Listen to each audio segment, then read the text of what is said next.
Hey, little mama, come here. Let me get that number, shorty. You gonna come to my crib, come chill out, come chill with my guys. Hey, baby girl, what you doing? What if I came with you? Damn! Little mama thick as hell! Sexy. How'd you know that's what I was looking for? When someone calls a person out on the street, is that a good thing or a bad thing? I think it's hostile, impersonal. Some people might like that. It's insulting. I think it's ignorance. It's just completely unnecessary. If a person catcalls and it is ignored, the catcaller is allowed to make inappropriate and unappreciated comments. Pretty much every day. No. Yes. Never. Yeah? Yes, I have. Yeah. This creates the idea that it is acceptable for someone to get away with giving someone unwanted sexual attention without his or her consent because it is normal. That is rape culture. What is that? Rape culture? What do you mean by that? I'm not familiar with the concept. I don't know about it. A rape culture? Sexual assault is one of the most underreported crimes. 60% go 1 unreported. in 4 girls and 1 in 6 boys would be Persons under the age of 18 account for 67% of sexual assaults reported to law enforcement in the United States have been sexually assaulted. 93% of juvenile sexual assault victims know they're attacked. attacked. Women with a childhood history of sexual abuse Female students who have been physically and or sexually abused by a dating partner are increased risk for unhealthy weight control. Girls who are raped are about 3 times more likely to suffer psychiatric disorders. The experience of women who are sexually assaulted by other women and alcohol abuse are not known or discussed. Of surveyed men incarcerated for rape, 40% victims were children and 80% were 18 years old. 16.3%. Rape is used as a weapon in warfare. The third highest illegal income source in America today. When we started this project, we wanted to talk about sexual assault. We study all forms of sexual assault. And when we put our information together, we realized that it was all tied to sexual harassment and different definitions of consent and myths we were led to believe. Another thing that was made clear to us was how common rape is. We finally came to the conclusion that everything was connected under a bigger concept called rape culture.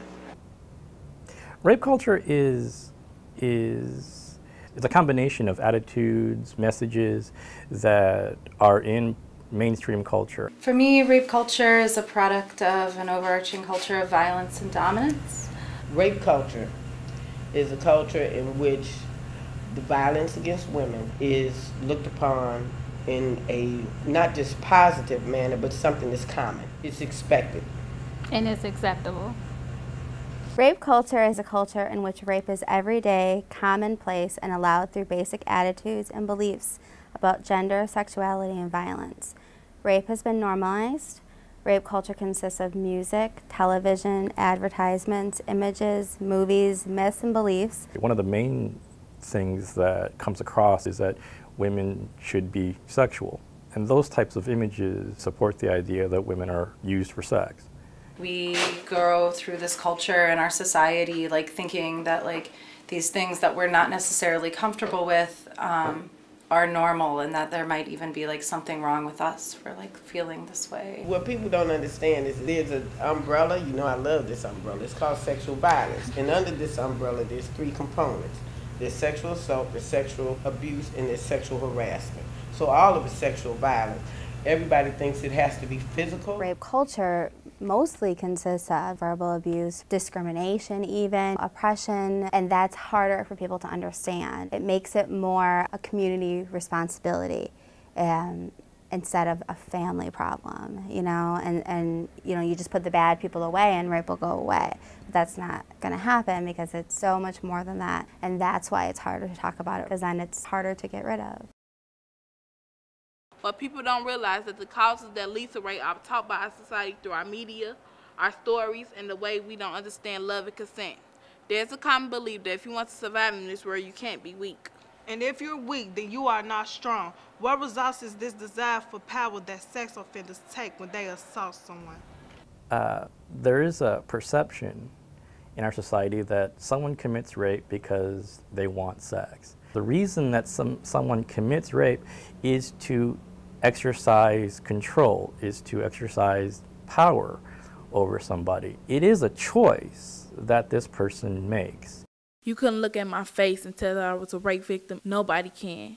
You definitely couldn't tell that not only was I a rape victim, but a same-sex rape victim. When I was 5 years old, my cousin's father molested me for the first time.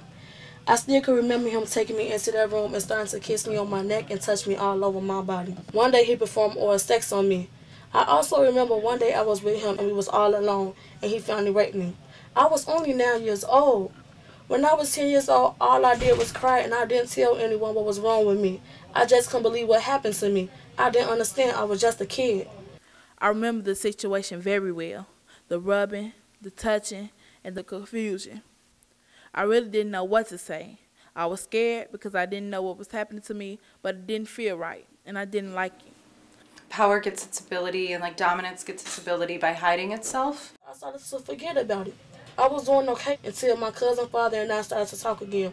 Talking to him made me relive the rape all over again. It's impacted my life in both negative and positive ways.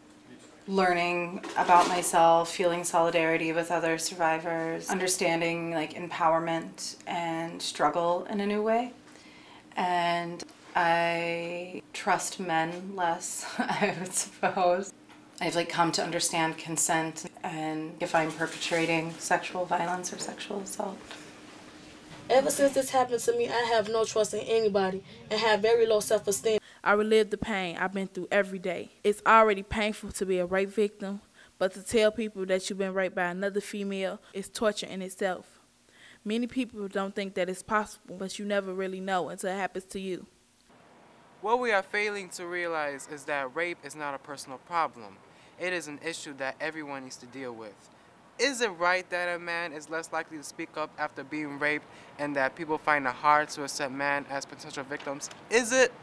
Men are taught to not take no for an answer, and they're taught to be strong and aggressive. She might like it if I just coerce her a little bit more to do a little bit of this, then maybe she'll give in. It gets to the point where it's the sexual assault.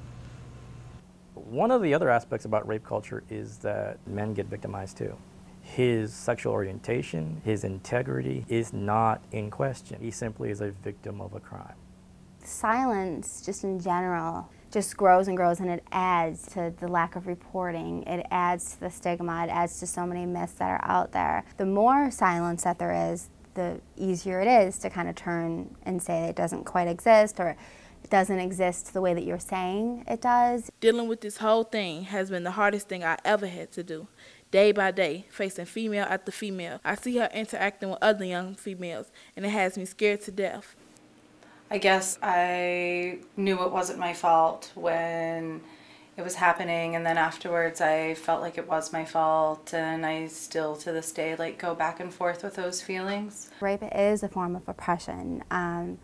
You know, so if we hear any racist remarks or classist remarks or anything that would be oppressive, we should stand up against that, because that's going to contribute to this type of violence. We are trying to not normalize it, make it is a problem. When sexual assault is ignored, it creates an opportunity for it to continue and become more extreme.